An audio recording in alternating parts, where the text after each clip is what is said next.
Where'd you get that cup? My house. Oh, you did? You brought it? I make the good old super coffee. Hunting's, as depressed as I am to say this, hunting is kind of over, other than my Mexico trip. But, when I'm out of hunting season, I get back on the grind. So this is my super coffee. What's super coffee? All the crazy shit in it. Oh, you have like a bunch of supplements? Bunch of stuff in there. Like what? Mushroom tech. Mushrooms? Collagen. Butter. How are you making that? Collagen. Do you have what kind of coffee maker do you have at home? You're like making potions in the morning. We strain just normal coffee. It's like a Keurig, or do you? Me and my wife, and then we add a bunch of stuff. Okay, put extras in it. Mm-hmm. So then I just drink it throughout the day because it's still got all that stuff in there. Yeah, I'm just Folgers. That's what I'm at. That's where I'm at right now. I like Folgers. It's pretty good. Folgers is the best. Columbia. Super coffee. Phil Mickelson is who started the super coffee. He did? Yeah, I know, but pretty funny. Fish oil and all that shit. I have all that stuff in here. CBD. No CBD. I saw CBD coffee the other day. Yeah, there's where a lot. Grounds. Yeah, have the. I take that at night though before bed. Not during the day. I want to do CBD more. It's really good for you. You guys are in great states for it. It's really good for you. I think it's legal everywhere, isn't it? I would imagine CBD is. Is it not legal in Utah? It's not like it doesn't have anything bad in it. It's legal. No, there's a CBD store there where I live. And it is. Every gas station's got capsules or whatever. It's unbelievably good for you. The problem with it though is because of the market that it comes off of, obviously being the weed market. So it's like pretty unregulated. So the amount of shitty CBD product out there vastly outweighs the amount of good CBD product out there. So like a lot of people take it and be like, "Oh, I didn't notice anything." Well, yeah, you're taking something with 1% CBD in it, and they're charging you a full CBD price. But if you like the good stuff, the stuff that's like tested and true and the right amount of dosage in it, it is so good for you. Yeah. I notice a massive difference. I was telling Neville today I drove into town, and there must be like a big grow house right off the freeway. Oh, there's a ton. Because you roll down your windows, you're rolling down I-15, middle of town, it's straight weed. Nevada has it's skunky. Vegas, baby. Nevada has really embraced that industry. It is real skunky right along the freeway. Yeah. Vegas, baby, we're here, right into town. Yeah, right in the middle of town. I can't remember which state senator we had, but back in the day when all that stuff was going down, he was on record saying he wants this to be the American Harry Reid. No, not Harry Reid. He was a state senator. The American, what's the place in Belgium or whatever? Amsterdam. He wanted this to be the American Amsterdam. So he was a huge proponent and did all kinds of business stuff for, business credits for all the weed industry. I'll have to get on the CBD then. Sounds like I'm telling you, like sleep quality, mental clarity when I wake up, like inflammation, joint swelling, inflammation, soreness, notice a massive difference. Are you a good sleeper? I'm good at falling asleep. Not good at staying asleep. I'm terrible at staying asleep. I'm a really light sleeper.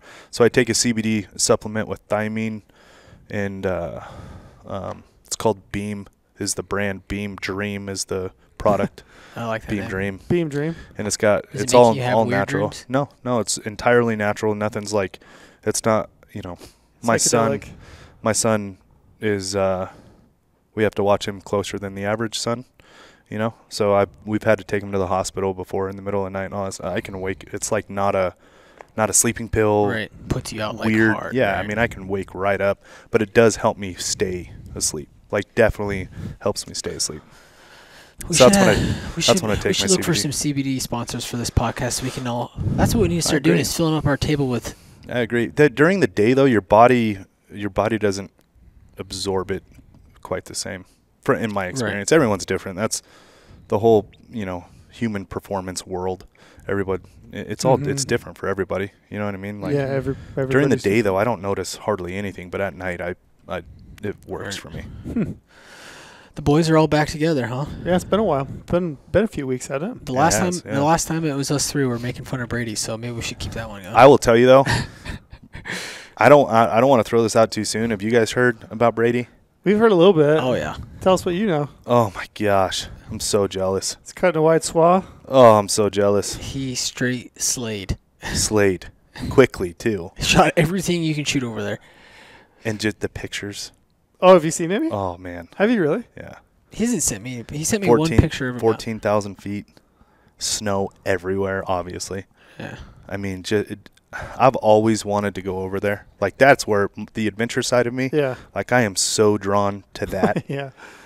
Like, are you jonesing pretty bad? Yeah, it's just photos. Yeah, I'm jonesing really bad. I got myself into a family and a kid, so it's going to be a while. Mm-hmm. You know, for multiple reasons. I mean, that is a jaunt to get over there. Yeah. So you're adding all kinds of days away from the family and all that. I'm just kind of.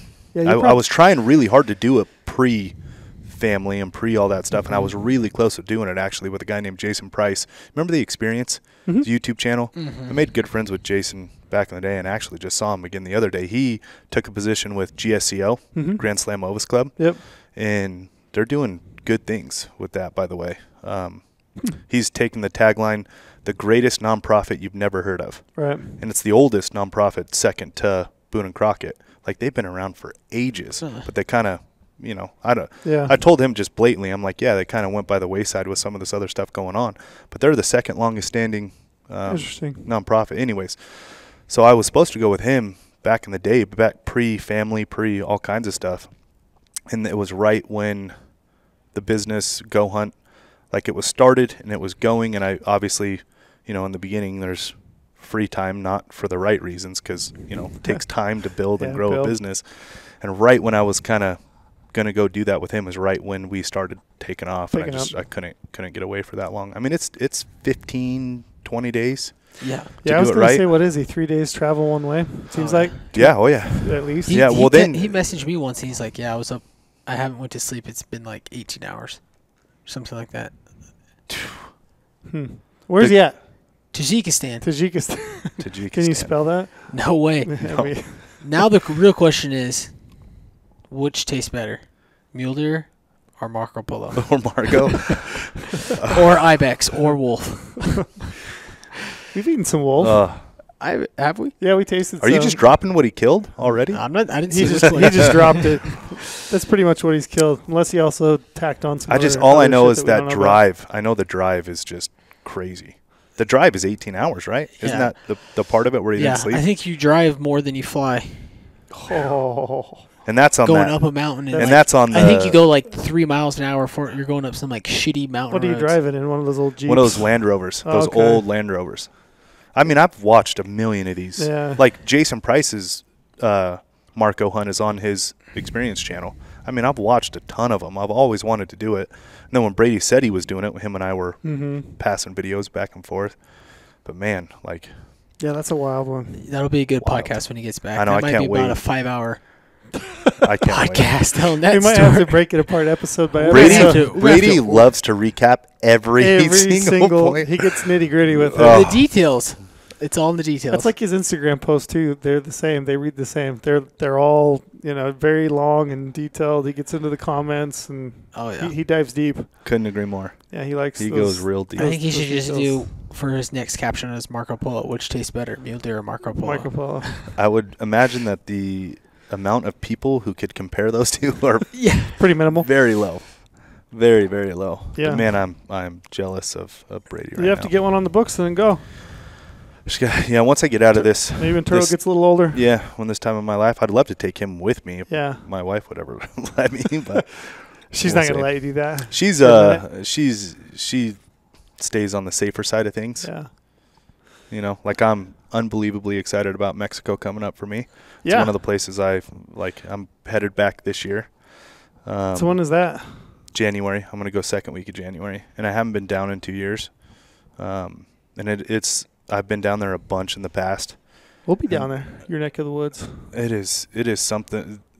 The Sonoran sunrise and sunsets. Yeah. In the winter, like there's just something time of year, so special, right? I mean, oh god, daytimes in the 50s, 60s, holy probably. Holy shit, it's nice. Cold nights. Hunting them big bucks in the saguaro cactuses. It's so different, man. How do you guys hunt those down there? Where you're hunting? Is it mostly climb to a peak, or is it pretty flat and you're using high rags? Yeah. So in the recent past, we've been doing like a semi like find your own lease kind of a thing, and a little like more so DIY than anything, and more hike. So I've done like the commercial side of it, that's when I first found it, and I was just trying to learn Mexico, that commercial side of it, which is like almost entirely high racks. Every time I've done that side, it was almost entirely high racks.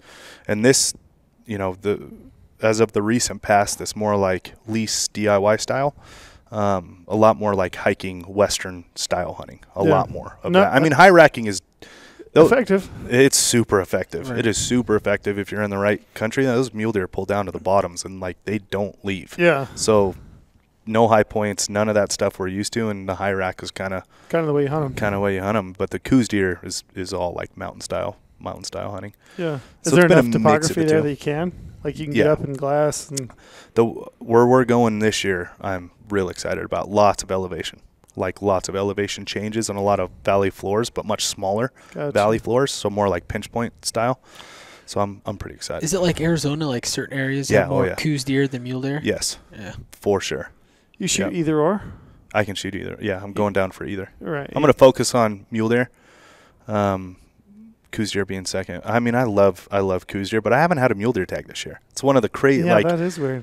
I can't tell you, since I was 12 years old, I don't think there was ever a year where I didn't have a mule deer tag. And this year I don't have one. Yeah, that's crazy. I honestly can't even believe it. Huh. So when this started coming together with this group that I go down to Mexico with, it started coming together. I'm like, hell yeah, I'm in. What's travel like down there? Is it pretty straightforward for you? I've never been to Mexico to hunt. Yeah, there's a couple border crossings in Arizona, so either Tucson or Phoenix are kind of obviously the main two. From the border, it's about a 4-hour drive, so it's not terrible. There's definitely You take your own vehicle down? Yeah. Yeah, and just drive through? Yeah, and there's definitely a strategy of like when to cross the border, not safety or any of that bullshit, but like a strategy for lines and getting through it, making it just efficient as possible. So we learned that strategy. Not the hard way. I was kind of greased in to somebody who's been doing this shit for a really long time. Yeah. And when we started doing this style of Mexico, and he kind of told us the secrets of it, and it's not bad at all. It's pretty really basic. Easy. Yeah, really easy. I'm trying to remember how many years ago is it you killed that big mule deer down there? It's been several years ago, yeah, right? Yeah. 4 or 5, maybe maybe longer. I think 6 years, honestly. Yeah, I was just trying to remember. This will be I will believe this is the 6th January since then. Yeah, I remember when you came back. I mean, you killed a big buck, but just the color of the antlers, especially different, man. Around the burr, they get that real chocolate dark brown, and then almost like that vibrant green where they get around the burrs. There's mesquite trees down there. That mesquite. They get so dark, and it's wild too, because you go from like we're coming off a Porter's hunt in Colorado, which was incredible. We need to get him on the podcast to talk about it. But we were coming off. Usually you're coming off the heels of like a late season western slope type hunt, and then you go down there and them things, the necks are tiny, the bodies are tiny, but they're all built wide. So when you first see one from you see it and you're like, holy shit, 35 wide, and then he turns and looks at you, you're like, oh, okay. And they're rutting in January. Hard. Yeah, really hard. Right in the heart of the rut. That first takes a day or two to get the calibration back to seeing a Sonoran mule deer after you've been looking at the Colorado western slope bucks. I bet. I feel like Texas look like a Texas deer kind of. Texas are really hunted. I see like pictures. They're like skinny, super wide, dark as hell, and they got like a big horse jaw. That's what I always notice on those Sonoran bucks.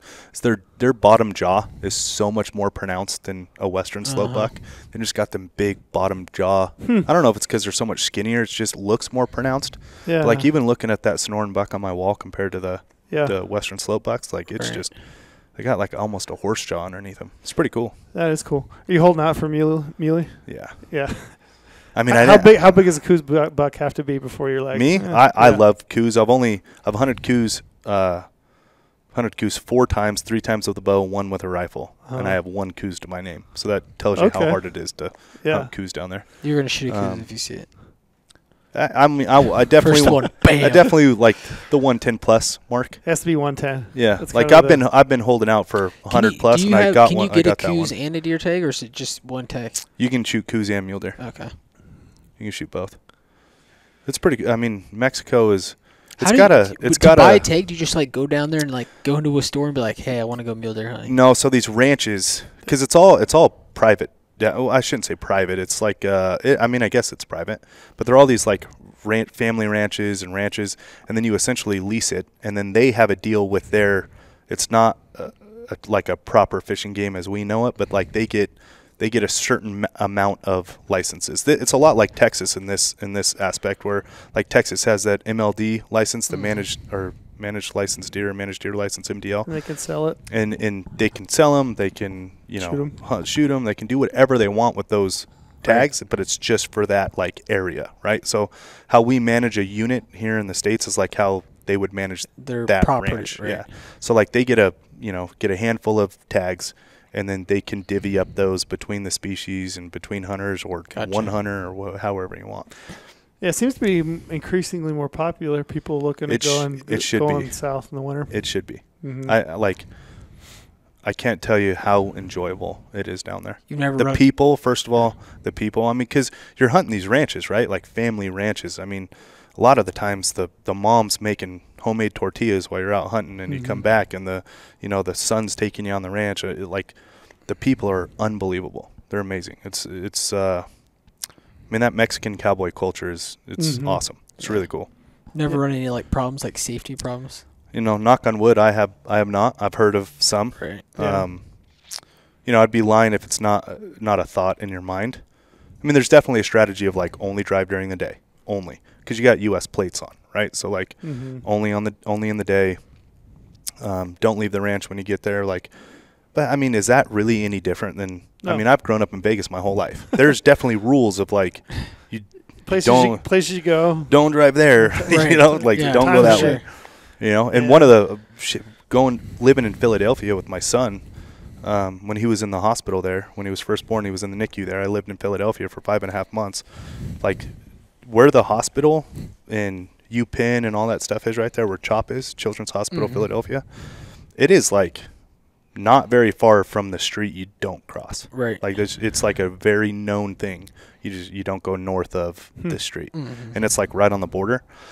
So I mean, it's easy to say, oh, it's Mexico and this, that, whatever. It's not that different.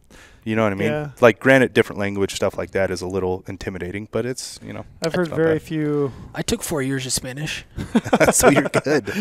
Yeah, I've heard very. I don't remember a lick. I've heard very few, instances where people had any kind of interactions or any kind of scary encounters. But I know. What about Brady? Yeah, I mean. That was on the Arizona border. That was I honestly think the Arizona border is kind of a little more. Arizona. A little more sketchy. A little more. Yeah, because the reality is he just had some people walk. How far are we from the ocean? Not very far. So you're saying you could like shoot a deer and go hang out on the beach? Because I'm down with that. If you were inclined to do so, I mean, I'd venture to guess. The one thing that is very different down there is like just the speed you can get somewhere. So like by bird's distance, everything is like fairly close down there, right? Like Hermosillo. I mean, you can look up Hermosillo on a map. It's not that far from the border, and everything, 90% of the hunting is from Hermosillo north. There is definitely some south for sure, but a lot of it's to the north. Like you look on a map, it's not very far. But just like their speed limits, their highway systems, it's just shit. I wouldn't say it's shit. Actually, I will say some of the nicest highways I've ever driven on, and this is no bullshit, are down in Mexico. But they just don't have a lot of like the peel off infrastructure to head, where we need to go into the mountains. So like a lot of the times you're going around huge mountain ranges to get to where you need to go. So it makes the drive less efficient and longer. But like, that's really the only like major travel distance down there is like America has phenomenal road systems, like just for efficient purposes. And the roads down there are better than Nevada roads. We just got a new governor. They need to do something about these roads here. It is terrible. Bad. It is horrible. They're nice down there. They're just not like ultra efficient. Right. Are these like inland then? Like could you go hunting to find like a lease right next to the ocean that had like mule deer and coos? Absolutely. Neville really wants to go to the beach and hunt mule deer. I would say like from there is definitely people who know Mexico better than I do. Right. I'm not going to even act like I know it all that well. I have been down there a handful of times, and I could tell you within 30 minutes of the coast, literally 30 minutes, even on a non-efficient highway, you could be hunting like a really good spot for both mule deer and coos and only being 30 minutes off the coast. You potentially, I don't see why you wouldn't be able to if me knowing what I know down there, which is probably 20% of what somebody else knows, that it's that close. You could be that close to the coast. I don't see why you couldn't be like almost right on it. Yeah, that'd be sweet. Did either of you try to get in on the over-the-counter archery sales in Arizona? No, I did not. I said fuck it. You were I did over too. it? Yeah, I hate that thing so much. Yeah, those went on sale November, I guess December 1st at 1st. midnight. Yeah, no, they didn't go on sale at midnight. You're talking Idaho. I'm talking Idaho. I'm talking Arizona. About? Oh. Yeah, Arizona OTC. I mean, bringing up I Brady. thought you were talking about Idaho. Yeah, I mean that was. We can segue into Idaho because we got stories there too. That was the same day. No, I didn't do Arizona. Yeah, I got a real strategy going in Arizona right now with my deer points, and I'm holding out. Just when you brought up Brady, having people walk by him, I thought, man, it's kind of a thing of the past. To be honest, at this point, they only gave 2,800, almost 2,890, I think, non-resident deer tags, archery deer tags, and those went on sale December 1st at midnight, and I'd heard that they sold out within a day. So were people really being that successful? I think it's similar to Idaho. I think it's a lot of pressure people in Arizona saying, hey, there's just way too many non-resident hunters that are coming in. It's just there's too much pressure. And I don't know that they were killing, a ton of deer. I just think it was more of a hunting pressure. I mean, more socially driven than scientifically. I was going to say, because I've done that hunt. I mean, it's still archery hunting mule deer. I used to do that hunt all the time back in the day, pre-GOHUNT. Yeah. Like my brother and I, back when I was working in the casino industry, that was like one of the main things him and I would go do every year. I've hunted that. All those times I talked about hunting coos with a bow, that was all down there. I always took coos over mule deer. That was always my, the species I was targeting. And I mean, it was awesome back in the day. Yeah, it was awesome. And they've gone to a quota system. So every unit, every OTC archery unit in Arizona's got a quota, and as soon as that quota's filled, you have to check it. And as soon as that's up, I mean, you can't harvest any more deer out of that. You know what they say is the number one killer of Arizona? Randy Newbrick. I was just talking to him the other day. He said the amount of hate he gets and like ruining. It's crazy. Yeah, I mean, I went down there when I was down there with Brady. We had Randy. We had Randy in camp. Yeah. I feel bad for him on that one. It was just the timing there. I mean, there's no way he can.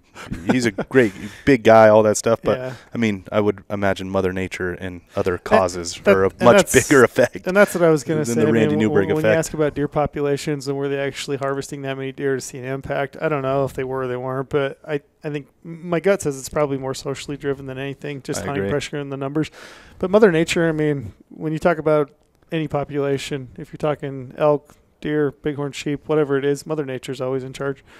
And I mean, if you have droughty years, you can kill way more deer and you can really knock back a population. Same with elk, same with sheep. I mean, super susceptible to disease. It's just, I mean, Mother Nature kind of runs the show, No question. And I know. Well, then what the hell is Arizona doing with their tags? Let Mother Nature run it.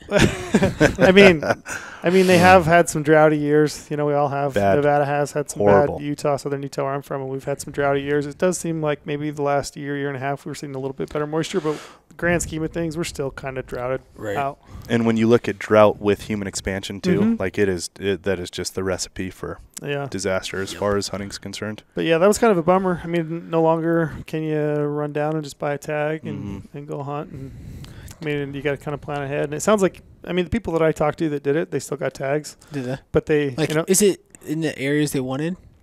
So it's still a statewide tag. You just have to check the quota.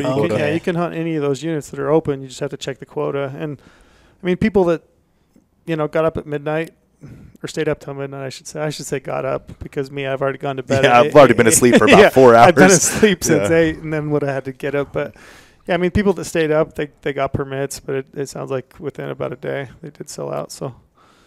Kind of weird though. No longer really like that backup plan that it used to be. I know, which is, I mean, things change. Like you gotta roll with it, right? Yeah. Like, I mean, did you try to buy an Idaho tag? You didn't either. Tell us your story. No, I bowed out of Idaho. This is the first year I didn't.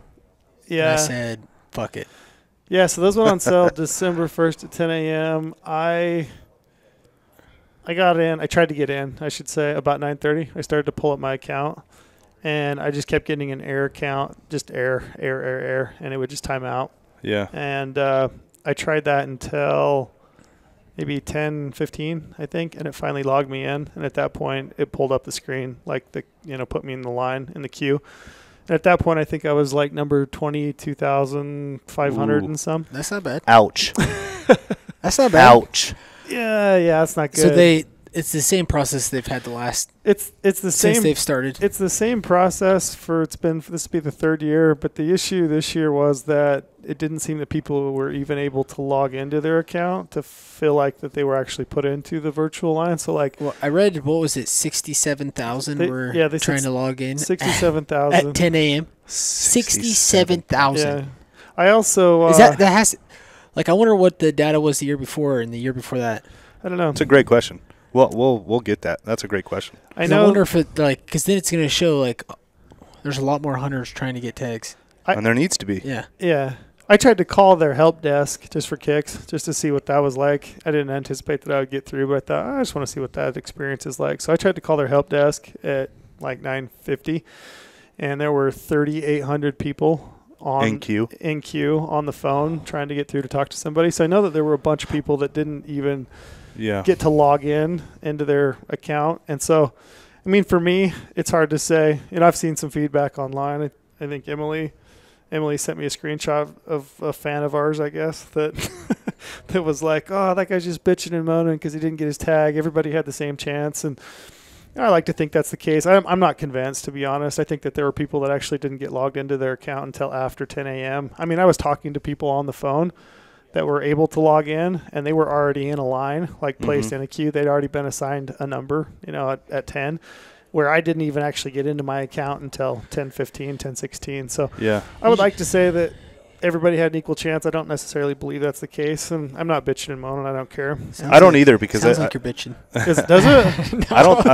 I don't think everybody had a fair shake. It doesn't seem that way. It doesn't seem that way. And here's so I'm going to ask. Do you have any good ideas of how they would fix that? Yeah. Because here's the issue, right? Like, you need more hunters. We need hunters, right? You look at what hunters do for protection, longevity, conservation of hunting as a whole, and if that continues to decline while exterior pressures are getting bigger and bigger and, social pressures, all this stuff, like, you can't have your cake and eat it too, where you're the only hunter out there in the field, but you want hunting to live forever, right, and be protected in all these states and all this stuff. Like, we see it every day. California loses cat and bear hunting, and Washington states are following. Oregon, Washington are floating bills to kill all hunting, right? Like, are they going to pass?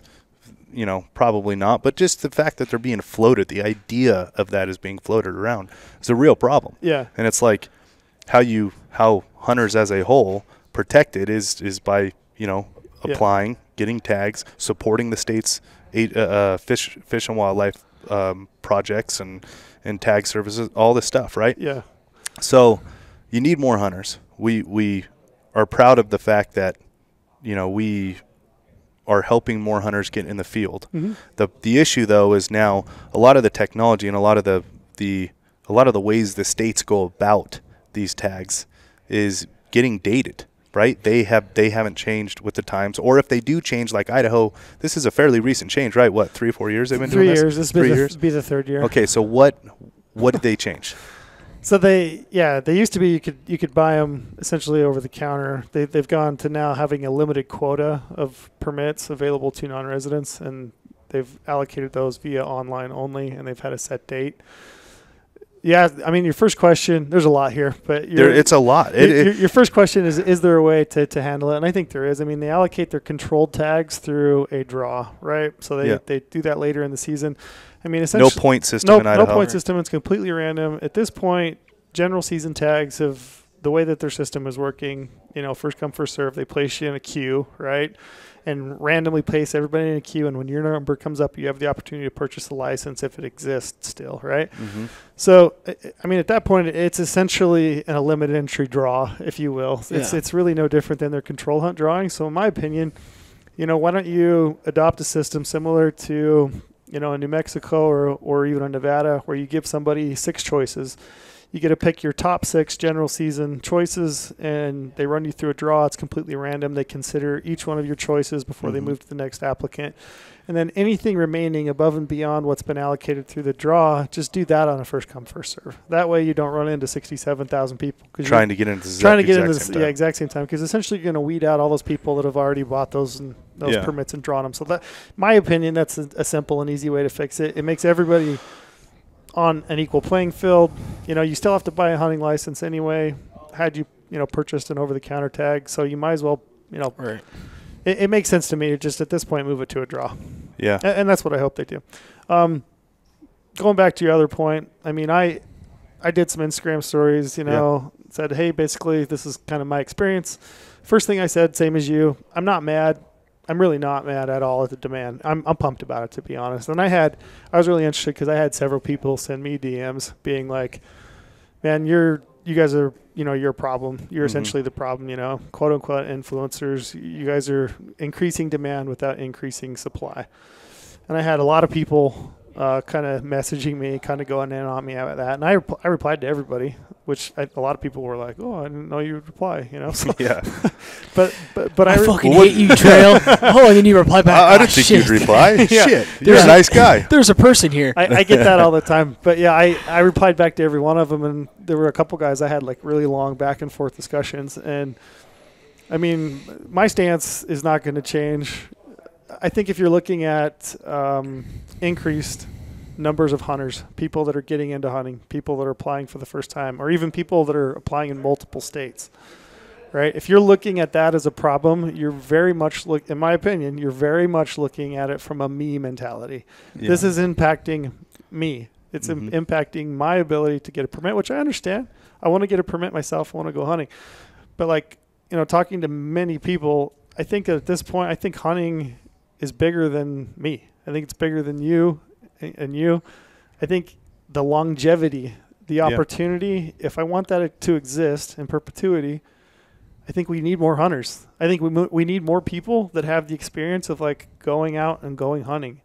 I need them to know those kinds of experiences that I've had. I need, I know what hunting's meant to me. It's been incredible. It's had some real life-changing, real meaningful moments in my life. Could not agree more. I need more people to have that, in my opinion. Absolutely, and be passionate about protecting it. Yeah. Right? And that's where it is a very complex thing out there where, like you said, yeah, of course,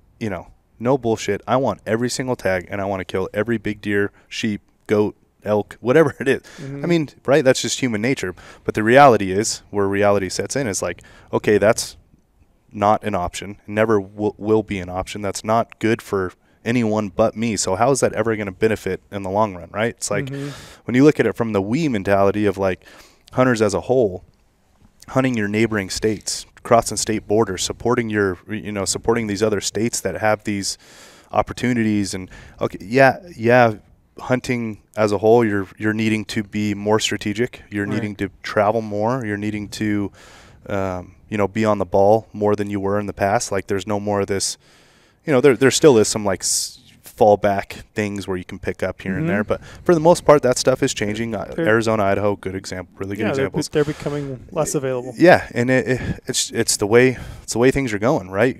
Populations are growing, human expansion's happening. Mother Nature runs the entire show as far as hunting goes. There's a lot of things out there we can't control, and it's just the way it goes. It's the way of the world.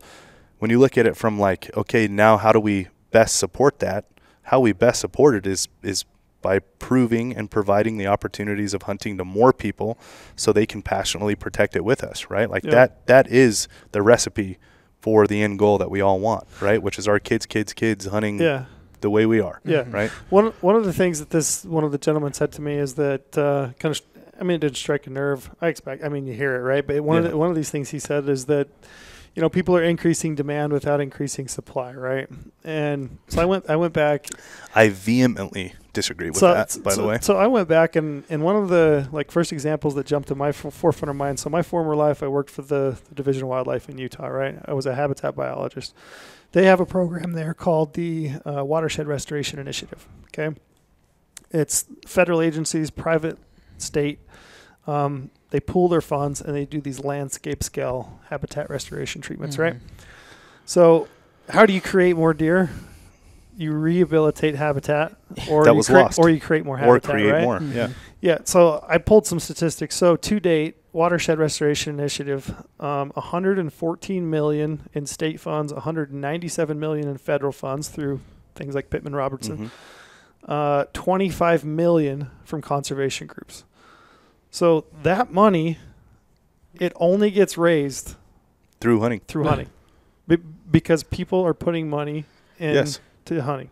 When they buy these hunting licenses, that's what is driving all of this. Exactly. Or hunting equipment. Or hunting equipment with the excise tax, the Pittman excise tax. Exactly. So for me, I mean, is it frustrating on a very personal level of that course. I can't get my permit in Idaho for Diamond Creek? Personally, yeah. Like, sure, kind of a bummer for me. Grand scheme of things, I think it's good for hunting. You know, somebody got that permit. Yeah, somebody's going to have a really good experience. Okay, maybe next year it'll be my year, right? You know, do I have the ability still to get permits? That's the other thing is, like, if you look at the grand scheme of things, the amount of opportunity that's still available, it's still there. There's still some really good opportunity, but you have to be adventurous. Like you got to be adventurous. You got to be looking out there. You also have to be that much more on the ball. Yeah, absolutely. And that's why you need Go Hunt Insider. Use promo code podcast, get $50 in the Go Hunt gear shop. Shameless plug. But no, that honestly, that is what it was built out of, is like finding all this other opportunity. Because look, I'm Nevada born and raised, and I had tons of youth opportunity here, and had a really good opportunity with back when Utah was the statewide archery tag for the non-limited hunts. Like, I was hunting like crazy when I was a kid here, and then through college when I come home, summer I was hunting like crazy. It's not the same.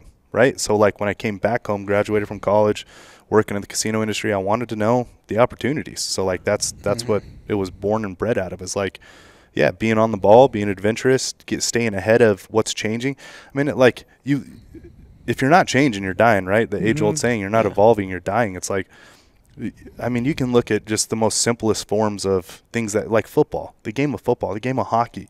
Look how much those have changed in the last 5-10 years, right? Like, I mean, some of the hits Tom Brady took in his first couple years in the league, they'd be in fucking prison if they did that to him right now, right? But it was part of the game back then, and you know, he's evolved with the protection of the quarterback and made his team into exactly what the rules allow him to do now. You can look at all these. I like looking at that just because it's so simple. To look at a complex thing and put it into a simple category is what I like to do. Change, right? It's just change as a whole. Change is hard. Change sucks. Change makes you mad. You know, when you go to your same spot for 20 years, and you go there and there's, you know, more people. I would argue the fact that you need a little change in your life if you've been hunting the same place for 5-10 years. But I guarantee you, that's the guy that's like, you guys are ruining, because they go to their spot and there's 10 more people and there's not elk there, and that's why they're pissed, because their spots. Find the new spot. The elk are still there. Yeah. Find a new spot. Yeah, I mean, some of this. And I know that sounds. I'm not being snarky by any means. I'm not like discounting that. It is frustrating, just like you said, on a personal level, right? But you step back and look at it from the 30,000-foot view, and you're like, okay, this is good, right? Like, this is going to lead to more opportunity, which is why I vehemently disagree with his, like, you guys are increasing demand but not supply. Look, there is a proven recipe to increasing supply. Well, proven recipe. Which is land work. Restoration. Look at the number of elk that are on the landscape. Look at the number of white-tailed deer that are on the landscape. And it's all come Black through. bears, highest populations in modern times. And it's all come through this. So like, we haven't increased. Looking at us specifically, I mean, look, are we out there restoring sheep and all that? No. But what we support, 2% for conservation and RMEF and Wild Sheep Foundation, the amount of work we do to help and allow for, like, the growing populations. And you just look at what hunting as a whole has done just on the grand scheme of things, just like you said, the populations of all these animals throughout the West. I mean, you can't argue the science. You can't argue the data. But now on the personal level, do we want to sit here and motherfuck all the tags we're not getting? I mean, I haven't had a deer tag in Nevada in 7 years. I'm a resident of Nevada. Same with Utah. I haven't had one in 4 years. I haven't had a deer tag in my home state in 7 years. Is that unbelievably frustrating and it pissed me off every single day? Absolutely. I would love to hunt my home state. Right? I would love to, right? I would love to. Now, granted, can I pick up some of these other some of these other tags. I don't want to do that in my home state because I know my home state so well. I much prefer to do that in some of these other opportunity hunts throughout the West, and that's where the strategy, this whole like, the game has changed to now it's becoming adventurous. It's becoming new spots. It's becoming, using all these assets at your fingertips to help, provide better hunting experiences for it's that's what it's evolved into. Is you can't just, go to the store, go to your spot, and it's going to turn out. It's not like that anymore. It's harder. When I was in college, people are lazy. When I was in college, I could have I could have bought an Arizona Strip archery deer tag over the counter. Yeah, there you go. So I would love that opportunity. Missed out on that one, huh? My dad, that one. My dad and uncle grew up. A little younger than me, grew up when the Ponsagant was an open unit. Yeah. In peak rut dates, driving down in an international scout with guns out the window, shooting bucks that are, by the way, they had to be 30 inches wide, right? Imagine all the bucks that they passed. Anyways, like it's just different, man. Do you feel like part of this is just like, I feel like some of this comes with age. I think that I look at hunting. For sure. I look at hunting in a different light than I probably did when I was in my 20s, For sure. When I wanted every tag. I wanted every buck, every bull, like I was obsessed. And I'm still obsessed. I think it's the old people that are the ones that are bitching and complaining. I don't know. Because they don't want to change. They want to go to their same spot. I had an experience. Like I took my oldest brother. I took my they can't they've hunted the same way for so long. Like you think it's easy for them to go like hunt a new state? It's an interesting thought. Yeah. It's harder for someone that's older. I feel like. I don't know, man. Like, I don't have anything holding me back. I feel like I just look at it more sentimentally, if you will, at this point. I mean, I would give up a tag. I would hunt, every whatever, give me whatever time it takes to put a permit in my pocket. But I would give up some of those years so that somebody else could, and I'd feel okay about it. Yeah. Like I took my brother this year to Idaho on a deer hunt. He had a deer tag and an elk tag, and it's his first year he's hunted. Like I've talked about it a little bit, but since he was a kid, right, 15. But he's all in now. Like he really. It's awesome. He really valued that experience. He seems to be genuinely very, very intrigued and interested in hunting. And just it's exactly why I don't have a deer tag this year. Yeah. Is because before I lifted my head up and knew what my own season was going to be, I was committed to an elk hunt with my wife and son. Like that was first and foremost, and taking Porter on that deer hunt in Colorado. Yeah. And by the time I, rounded out some of the other helping hunts that I was on, I looked up and I'm like, shit, I have no time for myself, which I was totally cool with. Yep. Like entirely cool with, because it's my mentality and outlook on it is also changed. Yeah, and I would say, I can understand people's frustration. Everybody that I talked to that sent me a DM, every one of them on a personal level, I completely understand your frustration. I get it. You want to hunt that thing, and it's hard to get a tag. It's not the way that it used to be. I totally get it. I can even understand where you're coming from. I can also disagree. Yeah. I can also adamantly, from my perspective, I think the demand, the increase in people's attention and hunting, wanting to hunt, I think it's a good thing on the whole. It is. It is a good thing. You look that's my take home. Look at the way the world's going. More people need to think like you, Trill. Just look at the way the world's going. That's the hard part, bud. And this world that we have can get lost really quick if it's not right. You know what thought I had the other day? Like my kids are older, a little bit older. Like I thought about what I used to do when I came home from school. When I came home from school, I was on my bike. I was on, or skateboard or whatever it was, or I was out back, running around shooting a bow. My kids come home and they jump on YouTube, right? Or they jump on a device of some sort, and that's pretty much what they do. That's my fault as a dad, but I'm just saying that things have changed. I would also argue though, bad dad. I would also argue though that is setting them up for the world as an adult. Like if they're not proficient on devices, they're gonna be lapped in competition when they hit the working world, right? So it's a catch-22, right? Like, is that what you did as a kid? No. But then you got to think about it from like, it is also a different world than when you were a kid. Yeah. And if they're not proficient, then they're going to be lapped, right? Yeah. Two ways to look at it. Point being, I just want, everybody's kind of going that way. I want more people to also have the opportunity to like experience the natural world a little bit, Visceral experiences. I agree. Get some dirt under your fingernails. I agree. Get dirty. Live off your back for a week. I think more people need that in their life than I think a lot of people would be much happier with their day-to-day lives if they lived off their back for a week with a goal of providing for themselves. And like that was their goal throughout that week of living off their back, is like, I got to find it, kill it, bring it home. Like to experience that and understand what that is and what it takes. A lot of things fall into perspective in your mind when you're sitting back there, day 6 or 7, you're like, holy shit. Get right with your head. Yeah. Oh, yeah. I would say it's life-changing. I've had experiences I would say are life-changing. That's what hunting is for me, and it always has been. Yeah. So, I don't know. That was Idaho in a nutshell. Did you guys get more than you bargained for right there? Yeah. Well, it's just – but this is the issue with the whole thing, is like it's two different conversations at once, right? And they're both true. Is it frustrating that this is what's happening? Absolutely. But what is the bigger impact of this? And there's a lot that goes into that. And that's what we're trying to talk through.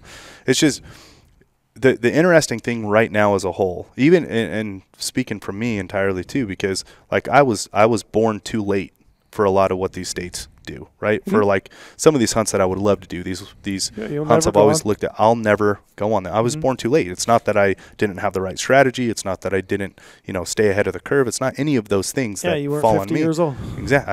I was born too late. Yep. So, and these states haven't changed, but hunting is changing. So it gets into this well, what's going to happen? Everyone keeps asking, like, do you see a change coming? What's going to happen? I mean, you would like to say that they would change with the times. I see states changing. I see them changing as well.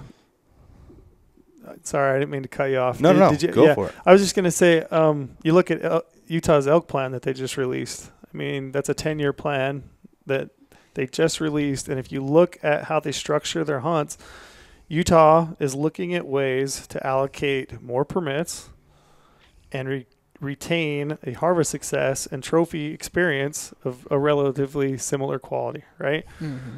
So in order to do that, you've got to do things like move rifle hunts for elk out of the rut. So they moved October, a percentage of those permits to October. They shortened the rifle rut hunt to 5 days from 9 days, so by 4 days, right?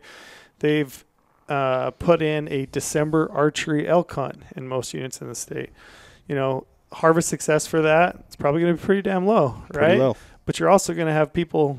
I'm willing to take that opportunity. As am I. Right. I would love that opportunity. I would cash in 5, 6, 10 points or whatever for that opportunity. So I think you're starting to see states, and it's not going to be like solve everything. You're not going to like completely blow out, the number of people that are applying and that have got points built up. But I definitely see states looking at ways of managing, their herds and then their hunter numbers in a way. What's your thoughts on a system like Nevada, but for a state that has the amount of tags and opportunity? Because like a Colorado or a Colorado or like a Wyoming maybe or like an Idaho even for that matter. I like Nevada's system. I do too. I think it's a good system. I love the fact I like both states, New Mexico and Nevada. I love the fact that they give you multiple choices and that they look at each one of your choices as they go.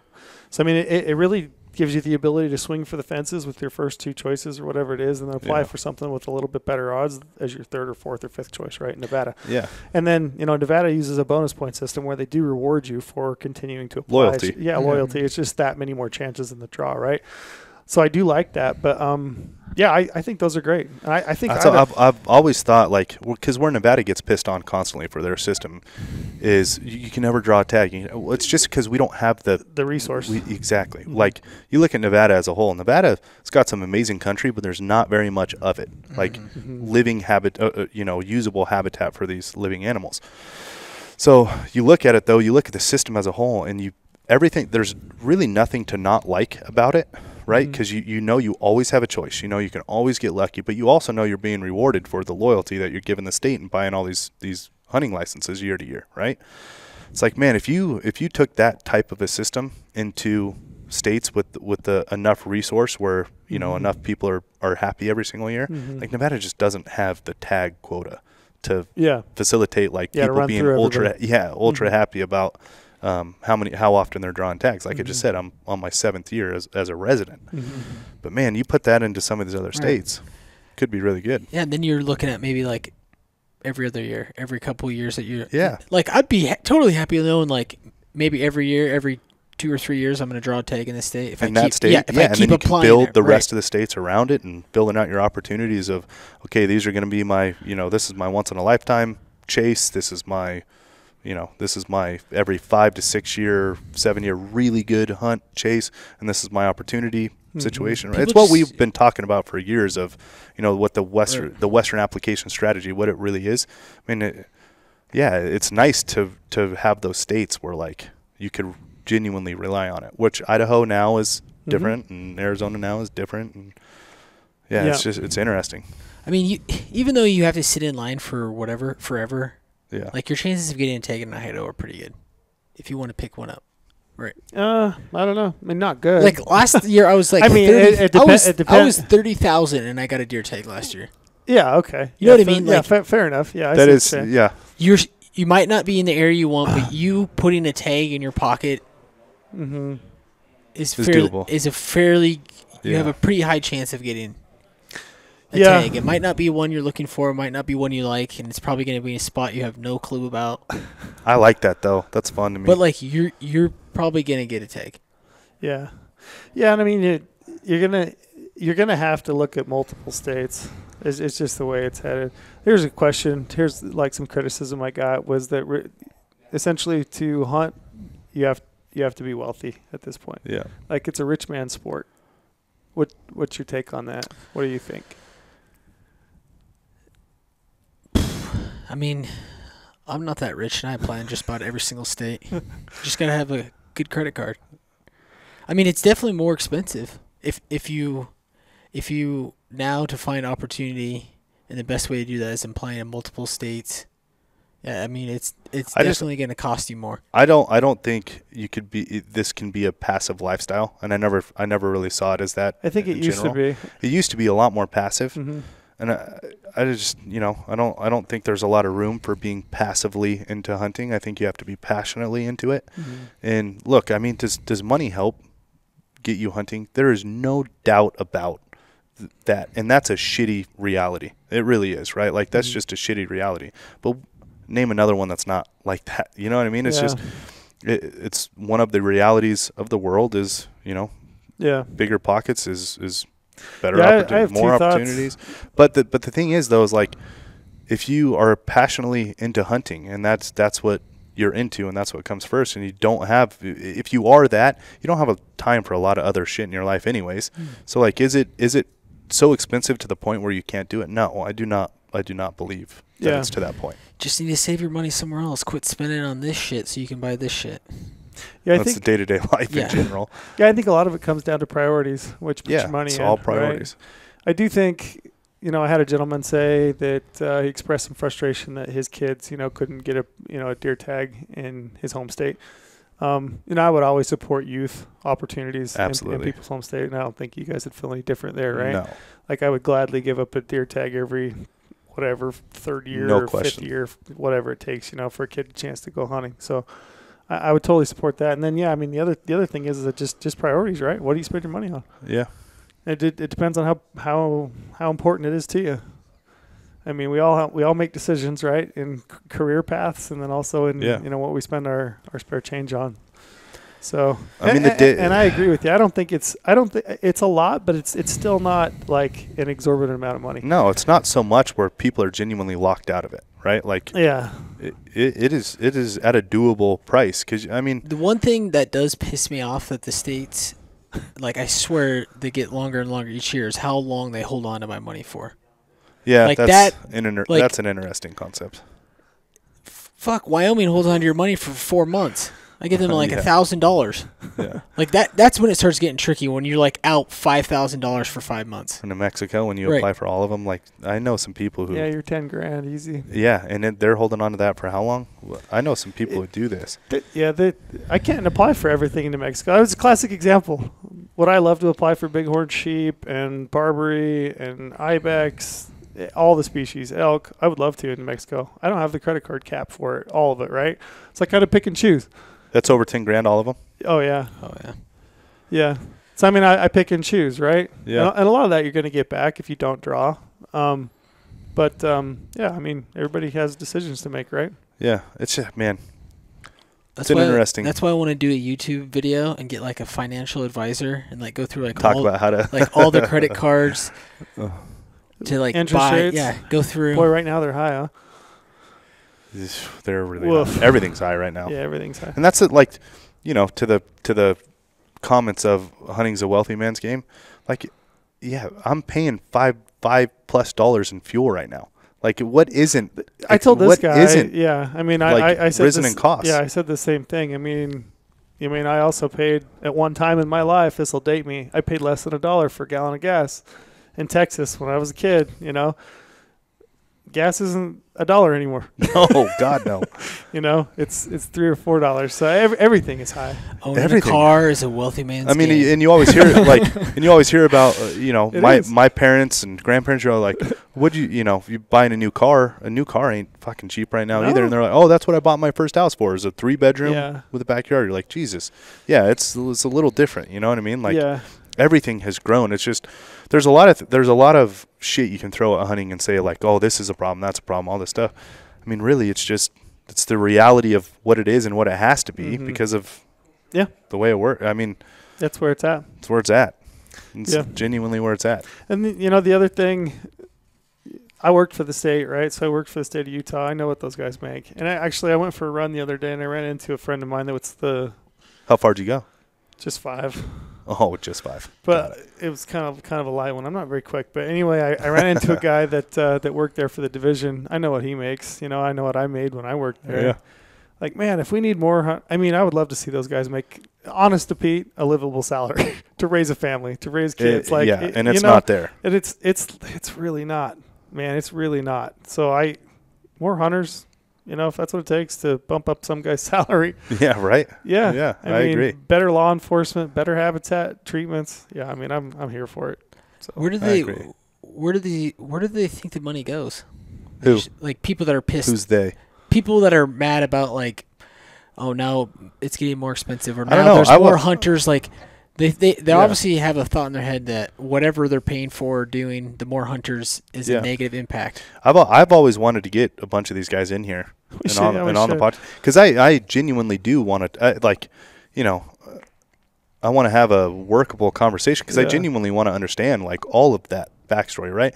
Which social media and all this stuff, it's the most bullshit way to ever have a conversation, because it's literally just pretty tough. Bite-sized clips of like the most heated parts of the debate with no real structure or tangible like takeaways from it. Yep. So I mean, I would love to have people on here and just genuinely talk to them. We'll have to.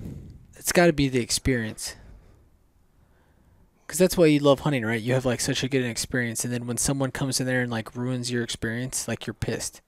Yeah. There's more people in your spot. There's less animals. You're not killing deer. Like your experience isn't as good as what it used to be. I mean, you can still get away from people. Right? Yeah, I mean, you can make your experience what you want it to be. Yeah, I mean, I think you can work as hard as you want, you know. Get as creative as you want. Yeah. That's the beautiful thing about all the stuff that's out there, is you can get pretty goddamn creative on where you're going, how you're getting there. Shoot some more whitetail. There's plenty of those fuckers. That's what I'm talking about. I'm going to shoot There's some tons whitetail. of that. I've actually been thinking this. I mean, the exact same thing. I mean, there's plenty of whitetail. There's more whitetail than there's ever possibly been, you know, by a long ways. By a lot. Yeah, and come November, maybe that's whitetail. The case. Yeah. That's going to be the hot trend, and I'm going to start it. Whitetail? Whitetail. You mean guys going east? Yeah.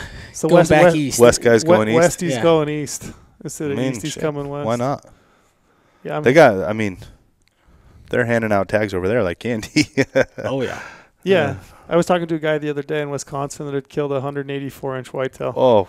And I was like, man, that's incredible. And that'll get me going. Yeah. And then he was like, yeah, we're out hunting again. He's got second tag, so he's still got a muzzle. What a life! Yeah. See, that's unfair. This is bullshit. Wealthy man's game. Like, dude, total wealthy. I can't own a farm out there, ranch out there. You know how expensive it is for me to go back out east and pick up a lease and travel out there. Yeah. Shoot all these deer. That shit's unfair. That's it. I was born in the wrong spot. I know. Just gotta look around every once in a while, huh? Anyway, it's like I give Clay Hill shit all the time. My best friend in Colorado. I give him shit all the time. I'm like, you motherfucker, just born into the right family, right place, big deer country. Mm-hmm. Just got all this shit to yourself. totally unfair. I know. Totally unfair. Colorado was fun this year. It was fun, man. That was a good hunt. That was a really good hunt. We'll get Porter on here to talk about it, not give out too much. But I will say, he hit him the first shot. He did. Did not give a warning shot. He did. First shot. You know his nickname, yeah. Warning. He just likes to give the animal fair warning that he's in the area. Got him in the scope. He's in the area, and it's been a running, talk about the mentality of hunting change. I love taking people hunting. Mm-hmm. Like I've really grown to appreciate and love taking he's not new, but like people hunting to these experiences and things. And I love watching them in it, right? Because we've done it so many times. You kind of, right, to watch somebody do it, it's awesome. Yeah. And he's just, man, he gets jacked up. And he's jacked up in general, which you guys obviously know. He was breathing hard. Oh, man, and he was huffing and puffing. He was so pumped. He goes, I'll give one little. Yeah, when he pulled out of the gun, he was huffing. Yeah, I'll give one little quick anecdote of how the shot went down. It's heavy oak, late season. Right. It's snowing. It's foggy. Some sunlight's rolling in and out, but it was like pretty interesting lighting conditions, snowing, cold as fuck. He was with does, and he's kind of in this little bit of topography, a bunch of oak brush. So we're watching in the spotting scopes.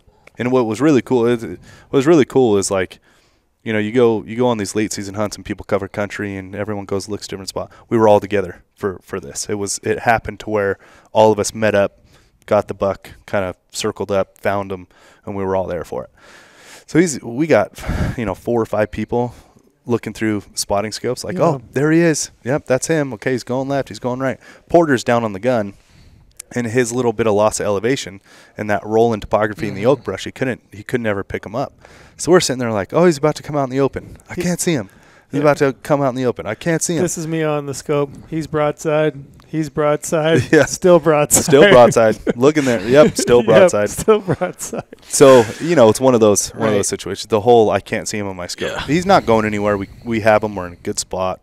It's all good. So none of us are like stressed, but the guy on the gun is always stressed. You know what I mean? Especially it's a great buck, got inlines and a cheater, and it's just one of those like we are able to understand the lack of stress, but the guy on the gun can never really get that because he's got a job to do.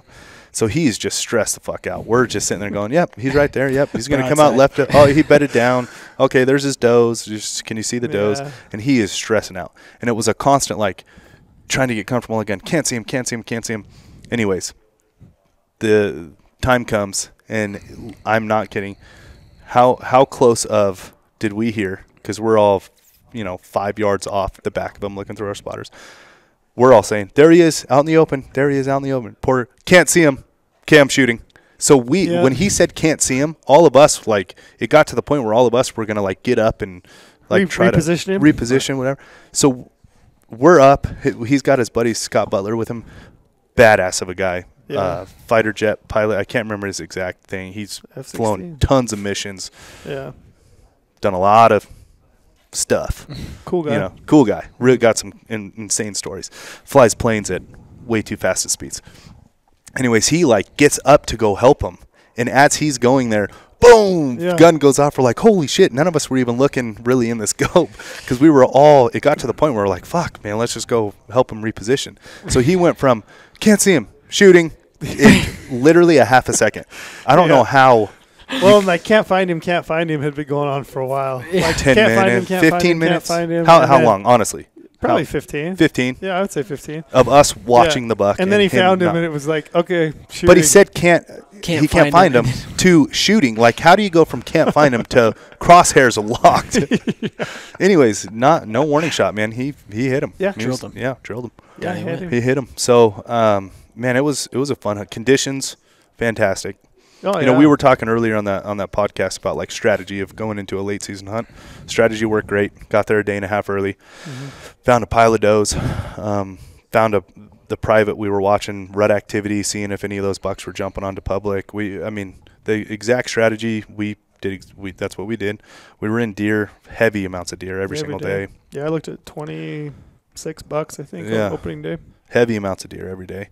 Oh man, it was a fun hunt, and got him killed on the third afternoon. So a day and a half of scouting, plus the third afternoon of Was it only third? I was thinking it was, it might have been third. Yeah. Mm-hmm. It's the biggest buck we had seen on public. Yeah. And a great buck. And a great buck. Super cool buck. And you guys were out testing. Reminds me of your Montana buck a lot. Very similar to your Montana buck. Has the inlines. In cheater. Yeah. Yeah. You guys were out there testing new stuff too, right? Yeah. Some new gear? Some new shit, some new gear. Yeah. Yeah. We're Porters. Here. The new gear. The new gear. The branded gear. Yeah. Yeah, we had some new branded stuff, which Worked is pretty damn cool. Good, yeah. It's been kind of fun to watch it roll in. I agree. Some of the new. I was in talking to Kevin today, and he was actually. You guys ever seen Kevin? I don't know if a lot of people have been introduced to Kevin, the man in the cave. Yeah, the man Kevin in the cave. Kevin in the mystery man. Caveman Kevin. Yeah. He's pretty even kill guy. I never see him get too excited. He came blowing through the door here a minute ago, and like he was genuinely excited. Was he really? Oh yeah, like genuinely jacked up. He had some new stuff to show you. Yeah, he was dropping F-bombs. Hey, ooh, that's good for Kevin. He's like, you got to be in my office. I got some new stuff to show you. So he was pretty stoked. People don't know Kevin. The listeners, he's head of our private label. Give us a rundown on Kevin. Backstory. Yeah, that's a good place to start with Kevin. So we got, being a hunter, and this is just coming from me personally, which I think we talking to a bunch of people.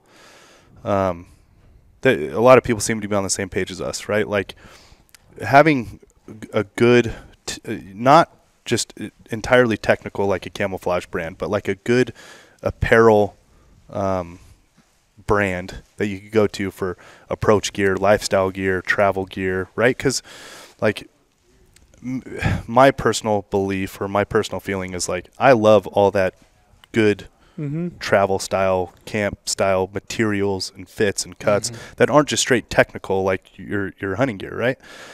But a lot of the best like materials and brands out there are not what we would call friendlies, right? They're definitely not friendlies, and it's the way of that world, and it's a shitty thing, right? So like I never feel comfortable buying, something from one of the mainstream good material brands. And so anyways, we came up with this like let's just do it ourselves then, right? Like let's just build good, solid, custom branded apparel, right? Like not slapping on, getting a graphic design artist and slapping on, cool designs to a Richardson 112. Yeah. And like, let's make some gear that's like really tailored to our lives and what we do. We're heavy in the gym, right? Always training. You're always running. We're always staying in shape for the next thing. We're always cleaning out our garages, post hunting season and pre-hunting season. And we're always like, we live a certain lifestyle, right? So a solid lifestyle apparel option is what we wanted to do, specifically coming from the fact that like I don't want to spend my money with these fucking enemies out there, right? Yeah. It never settles with me to spend money with people who don't support like my true one passion in life, right?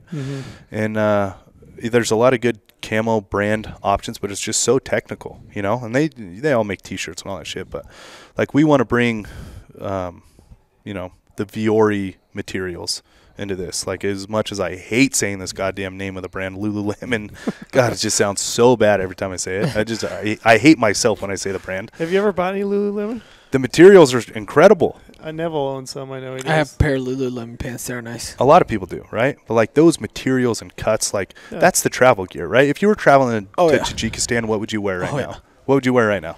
Probably those. I'd probably wear sweatpants. Lulus, right? Oh yeah, traveling. Yeah. Yeah, like you want something Viore joggers. Yeah, something super comfortable. Right? But like those LA coastal brands, like I can't support them. So, anyways, everyone, we haven't really like come out of the woodwork, so to speak, of like, hey, we're doing this. But look, we hired Kevin 8 months, almost a year ago, and really sent him on this path of like, look, man, we want approach style apparel, travel style, lifestyle apparel. That is all those good materials, cuts and fits and designs and all this shit. But we want to be proud to wear it, right? Like I don't want to be wearing these bullshit brands around and telling people I'm a hunter. Like to me, I would like to think I'm a pretty authentic guy, and you guys, I don't know if you would agree with that, but I don't feel right. You know what I mean? Yeah. Like, so that's where this all started. It's like, fuck it, let's do it ourselves. Like this, and it's expensive, man. It's like, look, we obviously the byproduct of doing something new is we're gonna grow the business and the brand and all that shit. But that's the good part about it, right? Like, we're 2% for conservation. We support WSF. We support Army F. We are them as in hunters, right? So we wanna build like a true destination brand for that approach style gear, right? I mean, and Kevin is doing an amazing job. So yeah, you guys have been kind of in the dark about it. You guys have been handed some. Yeah, we see stuff come in. I got one all right now. Check it out. Yeah. If you guys are watching a YouTube video, I got the sweatshirt on. Yeah. So this thing is comfy as hell. And it's just solely like that, the brand to support what it is, right? And so that's where it came from. Good decision, bad decision, I don't really know yet, but I'm not spending money with these other bullshit brands. No. I want the materials, and I appreciate the materials and the cuts, and but like I'm not spending my money there. Yeah, I think people like to wear stuff that they represent or are proud of. Like it's like you wear stuff that like shows your personality a little bit. Yeah, you saw that lightweight hoodie. Yeah, I was wearing underneath. That was what I wore base layer 4th season. Yeah, it's like wildly impressed. Yeah. And I would say, I mean, when you say the word technical, I think technical gets thrown around a lot. Like, I agree. What's technical? What isn't technical? I mean, I don't. Is it a technical fabric? If it's quick dry, it breathes well, pulls moisture off. That's a good point. I mean, but I have a lot of technical, quote unquote, technical shirts that I wear day in, day out, right? And so. Yeah, I mean, basically, I look at it, technical is just like. This is a high quality. It's a high quality. It's piece. A high. Yeah, you could wear it, honey. Right. Yeah, which I did. Which you but did. I also wore it. But you also wore it while I was driving. Yeah. You also wear it every day, day in and day out. Yeah. Yeah, and I mean, I can't remember if I was talking to you or Kevin. One of them basically said, you got to think that, 330 days a year, you're just wearing stuff, right? Yeah. I mean, I'm trying to get that a little bit, more misconstrued, or what's the word I'm looking for? I need those to flip a little bit, is what I'm saying. So I need like 100 days in the field and only 200. No question. Right. But going international, boys. Yeah. Point being, I mean, whitetail. Yeah. Whitetail. Yeah. I mean, point being, we all have day in, day out jobs. Yeah. You want to feel comfortable. You want to look good. Also, and you also want to represent something that you're passionate about. Yeah, so anyway, that's why Kevin's pumped. Is all like the first run that we worked really hard on is like the ones we want to tackle first, which is like the approach gear, the lifestyle kind of comfortable gear, hoodie, stuff like that. Like that's where we started, and it's all rolling in now, which is really exciting. So, for us, like, I mean, he's doing some really cool shit with hats and hat materials and hat treatments for sweat stains, because I wear a hat to the gym every day. I run one every day. I'm one of those weird guys. Everyone's like, how do you wear a hat? How do you not? You just drip sweat everywhere and look like a fucking my hair always looks weird, man. Animal. I look like a freak in there. I don't care what I look like. I just got long ass hair, dude. I got hair in my eyes. I can't even see my weight. I'm a thick 2C's Italian boy. If I'm on a piece of equipment without a hat on and I walk away, you're gonna know who was there. Yeah. He'd be like, that guy, he left that, right? Yeah. So anyways, he's working on some like really cool shit with hat and hat treatments for sweat retention, dispersion, sweat rings, like some really cool shit. Yeah. Then we had the other really fun part about this though too is the designs that we're working on. The designs are fucking badass too, like your caribou pack out. Yeah, that one is cool. God, I love that one. That was really cool. I'm excited to see that come to. You're on a shirt? Kind of. I mean, kind of. Trail's on a shirt? Kind of. You won't know it's trail. But you'll know. But it is trail. But you'll know. I know the picture. It's the best version of me. It's your outline? I would even better. It's your silhouette? That's it. Yeah. That's it. You nailed it. No, but it's a stick figure. I mean, honestly, it's I'm passionate about it too, just because 300 and some days a year I'm doing my normal day-to-day bullshit. I want to, it's what I want to wear. How much fun are you having? Because I know you pretty well. Yeah. Like you know me real well. We've spent some time in that. I know you. I know you well. you know, you like clothes, right? I do. I mean, that's okay to say. I'm okay do. with saying it. I like clothes, right? I think it's okay to, you know, I do. We're all dudes and we hunt, but like I think it's okay to talk fashion, right? How much fun is it to like kind of be able to dictate that, to like put your hands in, you know, into the design process and be like, this is what I like. This is what I like to fit. This is a graphic I think is cool. It's pretty fun. It's definitely one of the more enjoyable parts of what I'm doing right now. Yeah. For sure. You're into it. For sure. I am into it. I definitely am. Because, look, it's something to be proud of, too, because it's like something to the outward world, right? Like, we do a lot of technology stuff, and I'm passionate about solving problems for, you know, getting hunters into the field. But, like, you can't show anybody what went into that, right? Yeah. Like, it's hard. I don't even. None just starts talking. I'm like, what the fuck? just show me what it does now, and I'll tell you if it's right or not. You know, so it's like it's a part that's like more representative of me as a person, which is, you know, that's awesome. I take a lot of pride in that. Yeah. And I don't take it lightly too. You know what I mean? Like I want it to speak true to the brand and the industry and who we are and what hunters are just in general. Mm-hmm. You know, and like the camo brands do a great job of like this other style of gear. But like, you know, there's a couple good ones out there, but you know, I don't know how you guys feel, but like on the material and day-to-day cuts, like the lifestyle cuts and fits, and you know, I don't. There's some good ones. There's some not so good ones. Not so good. I would say there's not enough options. Which is why we wanted to do it. Mm-hmm. Saw the opportunity there, but yeah, man, I love picking like what the hood design and you know the fit. I like all that stuff. Yeah, I agree. It's been fun for me. Yeah. I mean, and you know, I'm not here day in and day out, but yeah, you guys just see like little bits roll in. Yeah, we see a bit, and you know, I provide feedback when, you know, when I can or when I'm asked, right? Yeah. You know, when I'm down here, I'm gonna try something on or like feel the material, you know, look at a design, or if I have an idea, I'll shoot it Kevin's way. But it's fun, that's where man. Kevin's a magician too. Yeah, by the way. Like you bring him a piece of something. You know, I wear this. Mm-hmm. I wear this to the gym, or I wear this when I travel, whatever, and you give it to him, he will have the exact material within days. Like, hey, I found him. Here's the material. Yeah, that's like badass. That's what we want to like. That's what we want to take now. Let's take that material, this cut, and for this purpose, right? Like, so it's been fun. It's been a lot of fun.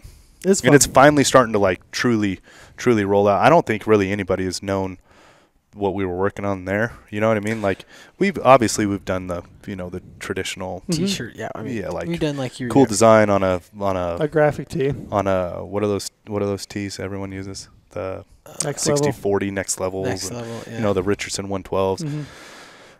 Great, solves a void there, but like to really go down the path of the approach style gear, which is I'm super fucking excited about. Yeah, it's fun. I'm a gym rat. I mean, look, I fought it there for a while. I'm a fucking meathead, gym rat, whatever you want to call it. Human performance, this and that. Turns out. I'm always messing with it. Neville was in the gym last night or this morning. In the gym. What'd you do? Lifted, obviously. Look at him. I mean, obviously. No, I do a lot of cardio. I do a lot of functional stuff. I'm not trying to get jacked. I just want to hunt. You're not trying to get jocked? I just want to hunt till I'm 100. So. Me too. Longevity, I like to do a lot of stretches, functional. Yeah. And we have some stuff coming cardio. That you'll be able to use. All that stuff, yeah. Yeah. All that with hunting designs, right? Like Porter always makes fun of me because, a lot of the vision for this and like when I go to the gym, right, and you see no disrespect here. I'm speaking off the cuff here. No disrespect, but like you go in there and you see guys posing in the mirror and you see, and you see they're just their perfect little gym outfits on and talking to the gym chicks and all this stuff. It's like, I am not you. I'm not them. Like, I am here for my purpose, and I don't want to be seen in this this light, right? And it's just, it's my demons in my head that I don't know why I don't want to be thrown into that category of why I'm there for a specific purpose, right? Like, I am there for the longevity of hunting. So Porter always makes fun of me because I wear a cotton T-shirt to the gym because those are the ones with the hunting designs on it, right? And it's like, yeah, some of these Stone Glacier and Sitka, could I wear that to the gym? Yeah, but it doesn't have like a graphic of why I'm there, right? Like representing the reason why I'm there. So, I'm not the traditional posing in the mirror, you know, doing all this shit. And it's cool to rep your own brand. Yeah, your own company. I take a lot of pride in that, for sure. As you should, I think. And yeah, so, and he always makes fun of me because, you know, he's the king of materials in the gym and all what this was he bullshit. saying today? He was going to go to the gym, but he tried on a shirt that didn't fit quite right. He was going to wear it to the gym. He was going to wear it. It was one of our prototypes. And then he didn't quite right, so he decided to bag the whole thing. So we worked on the fit. He's the guy that would have been posing in the mirror. Oh, 100%. He's got to look just. T-shirt didn't fit quite right. Dude, so he's got. I see him in the. So the gym that we go to, it's, you know, I would love the day that I can put a fully functional gym in my house. Not in the cards. Hopefully one day. So we go to this commercial gym. It's about halfway between both of our houses, and I see him there. You know, I'm there more than him. Let's just put that out there. But the days he's there, I typically do see him. We're in there about the same times. We got kids, you know, we got schools, and so we're kind of on the same morning time schedule. And every time I see him, man, he's got his ear pods in. He's got his nice little fitted joggers. I'm like, bro, I can't wear that shit. I can't. I don't know. Like, I don't take pride in wearing that stuff. So it's where a lot of this shit was coming from. And then he makes fun of me for wearing a cotton T-shirt. I'm like, well, fuck it. Let's build some technical, you know, like gym style gear with some shit on it that says I'm a hunter. Like, I'm not there to go to the bar after work and, you know, take pictures, selfie pictures and all that. And no disrespect. I know some people out there taking shirtless selfies, but just not me, man. That is not me. That is not why I'm at the gym, to take a picture of I was at the gym and this is what I look like. Well, when we get a bunch of apparel, you're gonna have to start doing that. So no, I already put set in stone. Nope, not doing it. I think we'll all have to take selfies with our shirts off. I'm the fit Nazi, the fit Nazi, the cut Nazi, but not that. Definitely not that. So I just went on a diet.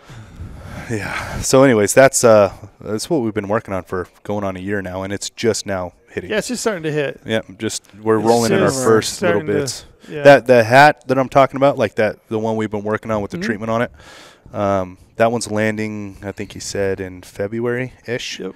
That's what I like that hat. I looked at like a so true, comfortable. I looked at like a true 5-panel style runner's hat today, super lightweight, which is pretty sweet. These hats I got on. You got one on, I got one on. It's one of the most comfortable hats I've ever worn. These hats are the best. They're really good. And they look sweet. They do. I like that one. We're going to do this one for sure. That one's great. Little ode to the I like to the good old school times. cursive, Yeah. Yeah, that's a sick hat. So anyways, we're Kevin's a magician, man. He's doing amazing things. And you know, like, full disclosure, absolutely no camo, no like highly technical, none of that stuff. I mean, the brands there, like, you can't get any better than Stone Glacier and Sitka and sure they do a great job. These Fall Raven pants, like, right? Mm-hmm. I want to, you know, I got a 10-hour drive to where I'm going in Mexico from Vegas. I don't want to wear. I want to wear comfortable shit, you know. I don't want to look like I'm wearing just Target sweats, you know. Like, I don't want to look like that, but you know, so have a purpose of what the gear is for, and that's the road we're going down. Yeah, I think it. I mean, we could have kept, or we could do like a lot of places do, you know, slapped a graphic on. You know, a T-shirt. A next level T-shirt. It's pre-made. We could do a Richardson hat, but you know, it shows me that it's important to you because you went out and we hired a guy full time. That's all he does, full time. You used to work at Quicksilver. Yeah, like it's no bullshit. We hired a legitimate guy. And he's not just doing graphics for T-shirts. Yeah. He's doing custom cuts, materials, full build outs. Yeah, graphics. And I would like to think that we have earned the reputation of doing things right. You know what I mean? Mm-hmm. Like, I've always taken a lot of pride in that as a business since day one. It's like, look, when we do something, I want to be known that it's right. We don't just do it to do it. So you know, I would like to think that translates. And you know, this is no different. Like, we went out and got a guy from Quicksilver, and we're doing it right. UFC did this. I took a lot of, you know, talked with the UFC guys and took some notes, and like, we did it the right way. Yeah. And I think it'll definitely show too. Yeah, I think it will too. That's cool. We'll need to get old Kevin on here. Yeah, we'll have to. We'll get him on here. We can ask him all sorts of crazy questions about materials and this and that. Yeah, we'll get him on here about materials and cuts and fits and all that get stuff. a little further down the road. road. Then the headaches he has to deal with me and Porter being fit Nazis and what we want to do. We'll all try on different apparel and do reviews. Yeah. On the podcast. Neville could do a runway. He could do his best. Yeah, we should. This is the interesting thing idea. about this shit is like then it gets into the fashion talk and it's like God, that's where I back out. But genuinely, you know, it is what it is. That's the path it goes down. Exactly. Nobody. I mean, everybody likes to, right? Right. I mean, you don't want to. Like I said, I'm all about the model. I don't want to be getting out of the truck. I don't want to be getting out of the truck at Mexico at hunting camp wearing a fucking Target sweat outfit. You know what I mean? Yeah. It just doesn't. Just don't look right. There's nothing wrong. Look good, feel good, play good. There's nothing wrong with wanting to look good. I played football for a long time. If you look good and you feel good, you play good, and there is no bullshit about that. Yeah. I like the idea of the runway. I do not like this idea. Runway. It'll be like what's that movie, Blue Steel or yeah, I know the one you're talking about. Yeah, but you know the street cuts, the drop cuts, Zoolander. You know the off shoulder seams and like all the good shit that's really comfortable to wear. You know. Yeah. That's the path we're going down. I like it. We covered a lot of ground. We did cover a lot of. Well, we haven't talked in a long time. The boys are buzzing. Boys are buzzing. The office is buzzing today. The office is. We got NFR in town. We just had about 10 cowboys walking to the gear shop. It's nice to see. We go to the rodeo tonight. Yeah, we've had a lot of people. I'll tell you, I've said it a million times. I'm sure everyone's sick of hearing it. Born and raised here my whole life. There is no better time to be in Vegas than the first couple weeks of December with NFR. It is hands down and always has been the greatest time to be in Vegas. Yeah, and no local will argue that. It is fucking hands down the best time to be here. Yeah, so fun. So live music. Fun. You got Ryan Bingham playing just live music, and I mean these casinos they get some unreal talent. You just walk in, you know, center bars, go grab a drink. Cowboys everywhere. No nicer person than a cowboy.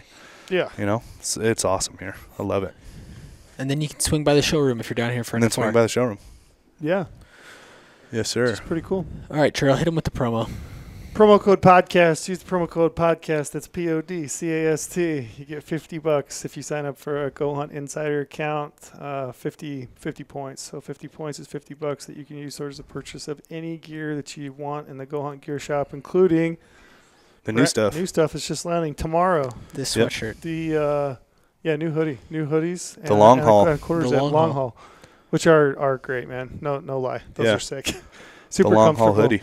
I think I walked around the office today. Everybody I talked to was like wanting to put orders in tomorrow to get their long haul because they're all buying for their buddies, for Christmas, parents. Good Christmas present. Yeah. And we give, just internally, we give, how much, what do we give quarterly? 2 pieces of gear a person? Yeah, 2. Yeah, a lot of people are buying. I'm buying them. I mean, you've already eaten up your 2 for this quarter? Yeah. Way past that? I've blown by. We get a lot of handouts. Everyone's trying to argue for a the first quarter next year for right now. Yeah, no, I've been given a hat or a flannel. Everyone's gonna fucking barbecue me. You don't give your guys more gear. Dude, this shit adds up. Yeah. Stuff's expensive. Yeah, I shouldn't say I've blown past it, but I've got a few here and there. Yeah. Let's not get too crazy. You owe somebody a shirt. I bought some. Last time I was down here, I bought the new Yukon You're flannel. You're caught red-handed. Yeah, Yukon flannel's nice. I bought 2 of them. That flannel's, is that one up or is that one up tomorrow too? No, it's here. We got it now. Is it up on the site now? Yeah. Yeah, so today, podcast deal of points. the day, actually, today. You won't be here. Oh, I did see that. Yeah, it's live. Yeah, new flannel. New overhaul hoodie and quarter zip. So sign up for a GoHunt Insider account. Now's the time to get an account and get started on your research. Application season, man. Yep. It's exciting. And we'll give you $50 to the GoHunt gear shop. Let's go hunting. In our new apparel. We'll drive 2. Yeah. And then, change into your camo. Cool. Till next time. Till next time, boys. We'll have to get Brady on. Yeah, Brady will be back. Get Brady talking about his Marco Here, Polo. I got, hold on. I want Trails. This will be the nice closeout for Trail. We can't show it, but you guys can get your reaction. Oh. Holy shit. Tell me that doesn't look just... Dude, that is crazy. Good as it gets. Oh, man. Whoa, so fucking jealous of Brady. God damn it, Brady. Look at that. That's a little wolf. Or is he Yeah, they're just a tiny giant? over. No, they're small I was over gonna there. say, look, it's Brady's like a just coyote. 8 foot tall. Well, that definitely is part of it too. Dude, But that they are is- smaller. That is a really cool photo. Look at the altitude. That gets into a whole other podcast discussion we can have for another day. But I was in Yikes. Montana when we reintroduced the McKenzie River Valley wolf. Yeah. Little different wolf species than Yeah. what the U.S. is Yeah. used to. Man, that's a giant. So, anyways, Cool. Be cool to talk to him when he gets back. we'll get him days back. We'll get him on. That's here. going to be a 10-hour podcast. Get We'll have to ready. break that into two. Buckle up.